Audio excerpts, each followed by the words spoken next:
یہ غور طلب باتیں ہیں جو کہ ٹیکسٹ کو پڑھنے سے آپ کو سمجھ آ جاتی ہیں۔ جانور پاک وہ ہیں جن کی قربانی دی جا سکتی ہے، اور ناپاک کون سے ہیں؟ جن کی قربانی نہیں دی جا سکتی۔ اب کس جانور کی قربانی دی جا سکتی ہے یہ نوح نہیں جان سکتا تھا انلیس کہ اس کو بتایا نہ جائے۔ نہ آدم کو پتہ چل سکتا تھا، نہ قائن کو، نہ حابل کو، کسی کو بھی نہیں۔ سو خدا نے بتایا کہ کون سا جو سیکریفائس ہے، کون سی جو قربانی ہے وہ اس کو قابل قبول ہے۔ یہ انفارمیشن خدا کی طرف سے ملی ہوگی، اور پھر اسی طرح ٹریول کرتی کرتی یہ نوح تک بھی پہنچی ہے۔ لیکن ہم یہ سمجھ سکتے ہیں کہ اس زمانے میں ایک نظام موجود ہے کہ اس کو پتا ہے کہ کون سے جانور پاک ہیں اور کون سے ناپاک ہیں۔ جس طرح میں نے آپ کو پہلے بھی بتایا تھا کہ نوح کے طوفان سے پہلے بدی بدکاری سارے گناہ آپ کو ملتے ہیں، لیکن بت پرستی نہیں ملتی۔ نوح سے پہلے بت پرستی نہیں تھی۔ بت پرستی انسان نے کب شروع کی ہے؟ یہ بعد میں شروع کی ہے۔ نوح سے پہلے یہ نہیں تھی، یہ طوفان نوح کے بعد جب دنیا دوبارہ آباد ہوئی ہے اس میں بت پرستی کا آغاز ہوا۔ سو سارے جانوروں میں سے جو پاک ہیں وہ ساتھ ساتھ لیتا ہے تاکہ قربانی کر سکے۔ اگر دو دو ہی لے گا تو قربانی کرے گا تو وہ تو نسل گئی نا، وہ نسل تو پھر، کیونکہ یہ خدا کی پلاننگ ہے، یہ ہماری پلاننگ نہیں ہے۔ ہماری پلاننگ اسی طرح کی ہوتی ہے کہ ہمیں فیوچر کا نہیں پتا ہوتا، لیکن خدا کو پتا تھا کہ کیا ہوگا، اس لیے خدا نے یہاں پر کہا کہ اس کو ساتھ ساتھ جانور لے اور پرندوں کے بھی ساتھ ساتھ جوڑے لے، کیونکہ 7 دن کے بعد زمین پر 40 دن اور 40 رات پانی برساؤں گا، ہر جاندار شے کو جسے میں نے بنایا زمین پر سے مٹا ڈالوں گا۔ اب یہ بارش کتنے دن ہوگی؟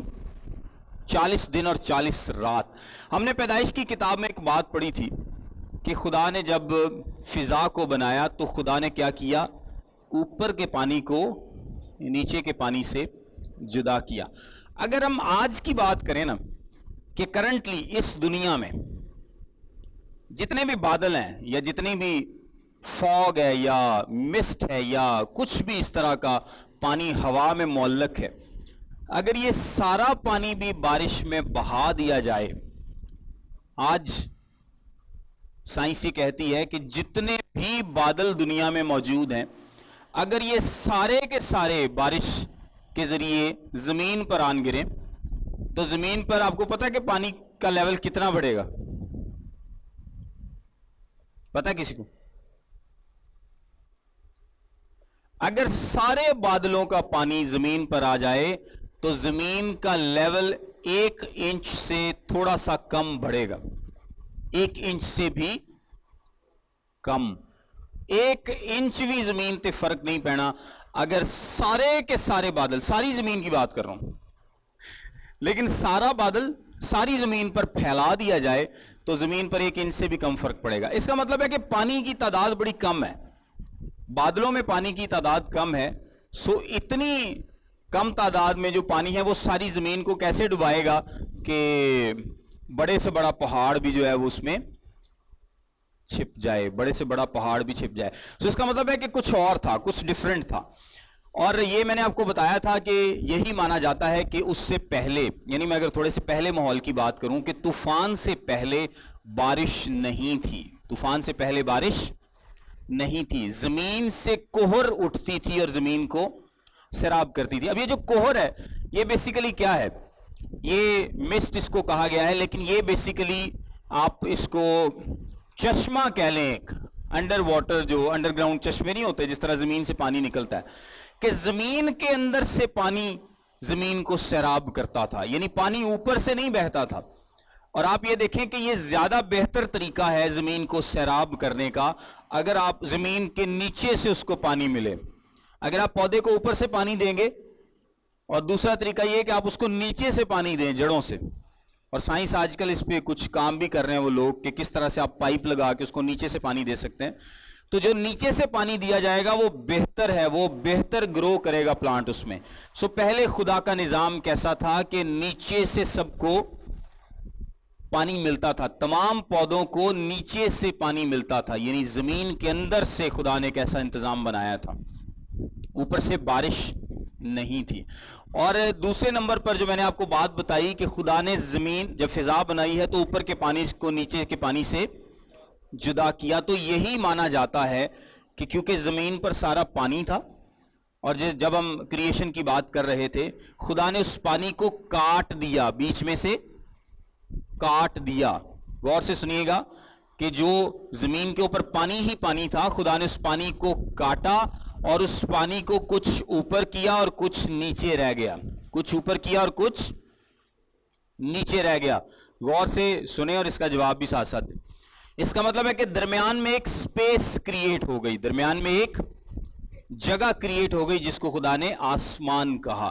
اب ایک کینوپی تھیوری ہے، اور وہ تھیوری کیا ہے کہ یہ جو خدا نے پانی اوپر کیا ہے، یہ کوئی بادلوں والا پانی نہیں بلکہ ایک پانی کی بڑی لیئر تھی، اور اس میں بہت زیادہ پانی تھا جو کہ خدا نے زمین سے اوپر کر دیا اور بیچ میں ایک فضا بنا دی. اس کے بعد خدا نے پھر زمین بھی بنائی، یعنی جو پانی نیچے رہ گیا اس کو اکٹھا کر دیا اور خشکی نظر آنے لگی.